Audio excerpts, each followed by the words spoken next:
Hey guys, what's up? Welcome back to my YouTube channel. It's Lydia here, and thank you so much for watching. So for today's video, I had my husband Billy join us for today's video because we're going to be talking about relationships again. If you guys saw our previous video, we talked about sex, marriage, faith, all the things. The fun stuff. Yep.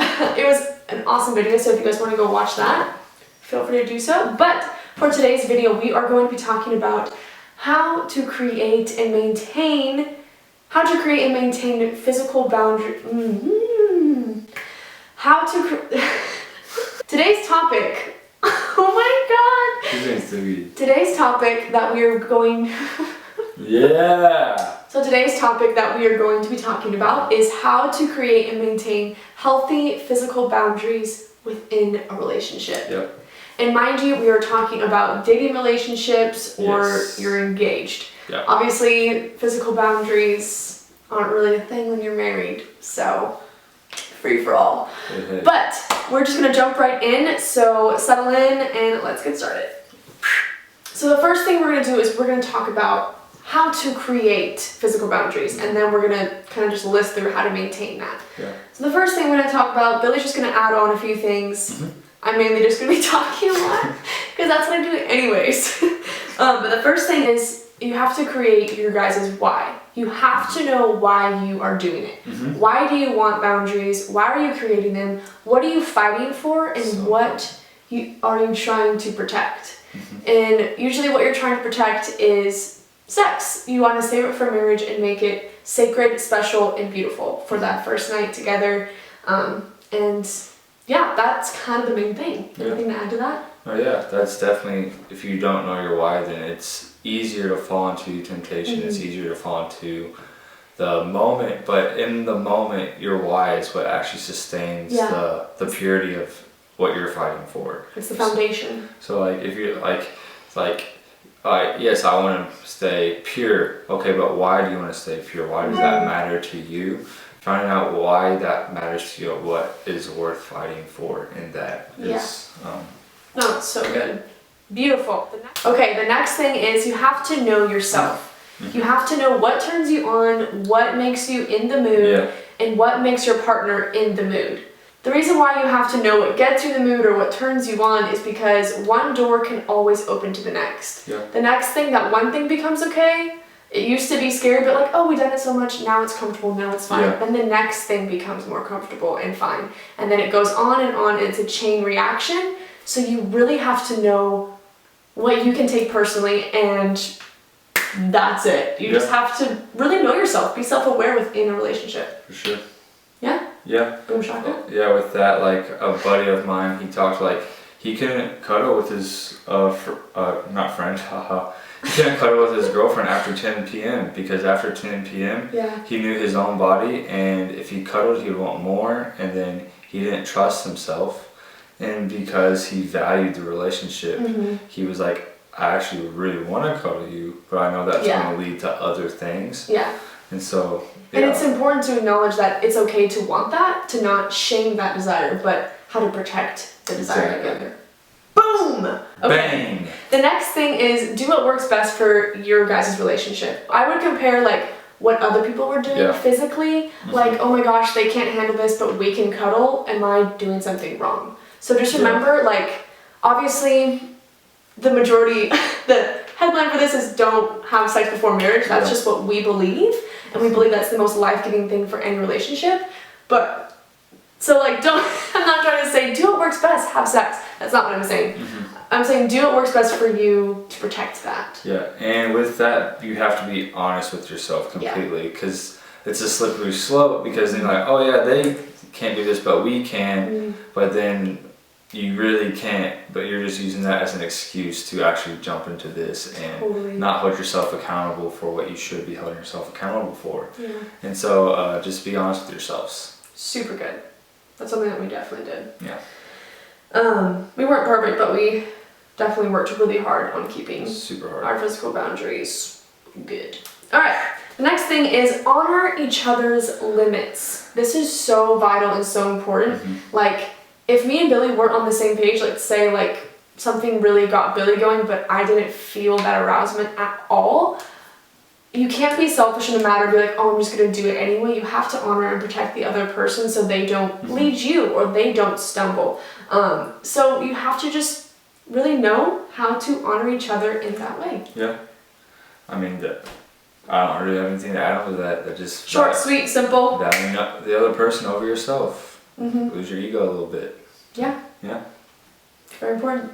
All right, the next thing is, this is an analogy of don't make the fence extremely close to the cliff. Cliff being like basically having sex, I guess. Yeah. And we're not shaming sex, please hear us. We're not saying sex is wrong. It's just, it's not life-giving outside of marriage. No, we value sex. We value that. We value that lifestyle. And so, like, we're protecting that. It's not shaming it. It's actually protecting that. And if you want to hear more about that, I think you should definitely go watch our previous video because we really expound on sex and sex shame and how to, like, talk about it in today's world as a Christian. So, anyway, but don't make the fence extremely close to the cliff, meaning set yourself up for success. Yeah. Like, don't say that you can handle all these things and the next thing is literally sex. Like, set yourself up all the way up here so if you bump into it, you're like, okay, we need to take a couple steps back. As opposed to, we're about to fall off. How do we go back where we're so, like, consumed in our desire and our desire for more. Yeah. So basically, create realistic boundaries. So don't overwhelm yourself and and that makes sense. Yeah, and don't be afraid to move the boundary back. Like, he's like, oh, we think we can do this and this, but as you go about your life, you're like, actually, I feel this, and that's actually feeling a fire for more. And so it's not shameful to actually pull that back. Yeah. It's, you don't have to worry about that because it'll actually communicate the value for the other person. And so, that's what I have to say about that. Super good. Yeah. The next thing is just pray about it. Pray about what you guys need, what works for you. Involve Jesus in this process because without him, it will not be fun. It will be messy. It'll be hard. It'll feel shameful. It'll feel, just confusing. It's like you're trying to hide something.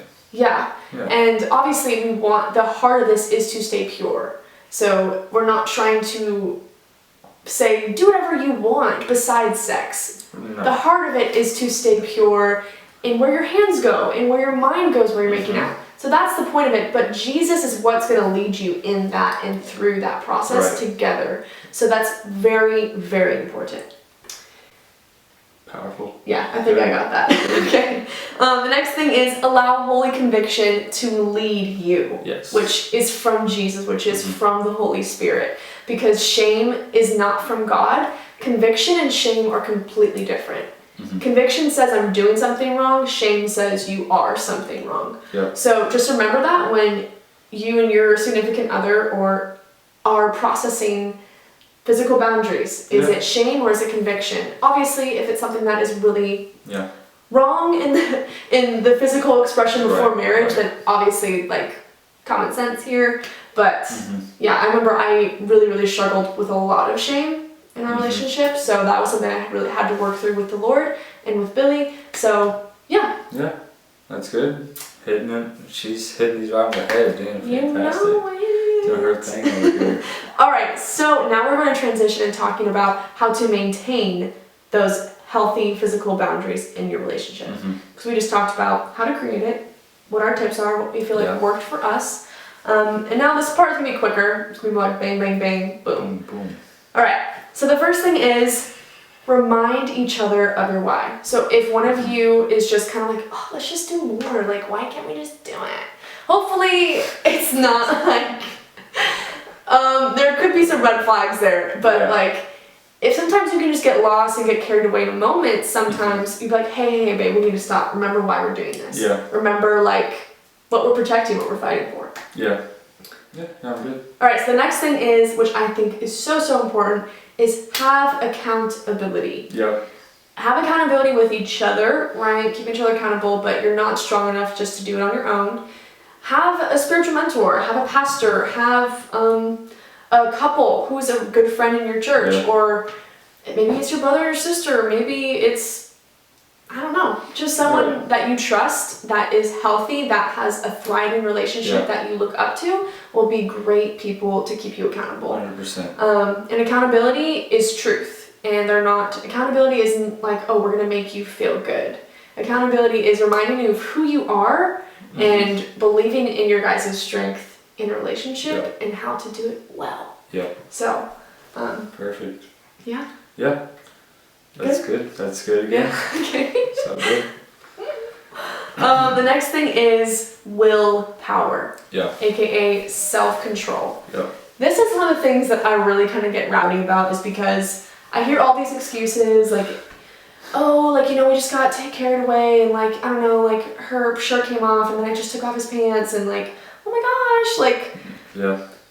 Excuse me, you know exactly what you're doing. The whole time. I've been in a heated moment before we were married. For sure. Like, my mind was going, but I was like, I'm stopping right now because I know exactly what I'm doing. Exactly. I know where my hands are going. Your brain literally controls your body. Yeah.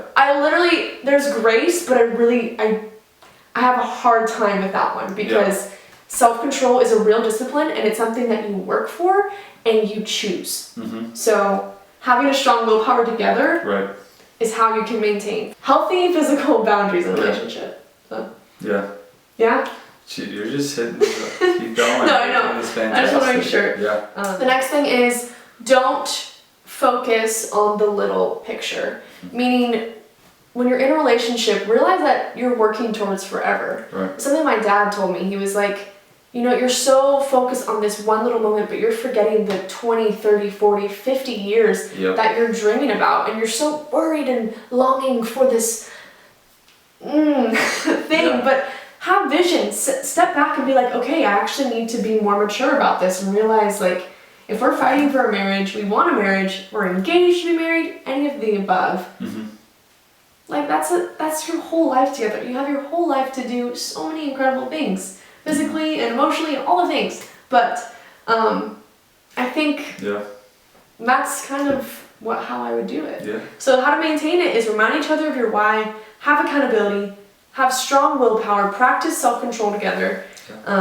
Don't focus on the little picture, but remember the big picture that God is putting together for both of you guys. Yeah, and I'm going to add, actually, I'm going to add what is fueling the moment. Pay attention to that, of like, are we showing affection to each other because we're actually wanting to just like love on each other and we're just showing affection? Or is it I had a bad day, I need to get something off my mind? So good. Because that is two separate mindsets. One is loving, one is what can I take from the other. So you never want to engage into an affectionate thing with your significant other if the mindset is what can I take, because taking something away is just not pure in nature. Wow. Yeah. And so That's I would really just good. really value the other person by always assessing yourself before you get into those moments of saying, actually, why am I wanting to kiss my significant other? Why am I wanting to make out? Why am I wanting to do this? Is it because I'm actually just wanting to be with her, or is it because I want to feel better? I want to forget about my day. I want to forget about my past. I want to forget about my moments. Yeah. You know? That's so important. Yeah, so just the motive behind it. Yeah, the motive. Yeah, that can help maintain it, is just knowing why you're doing it. So, yay! I had so much fun doing that video. Really good. If you guys enjoyed this video, or you thought it was life-giving or helpful for you guys, for your relationships, if it answered any questions, please give it a thumbs up. And if you haven't already subscribed to my channel, please feel free to do so by clicking the red button down below, and then click the bell to get notified each time I make a video so you won't miss it. But yeah, guys, thank you so much for watching. Thank you for all your support. So tune in next time for more Vids with Lids.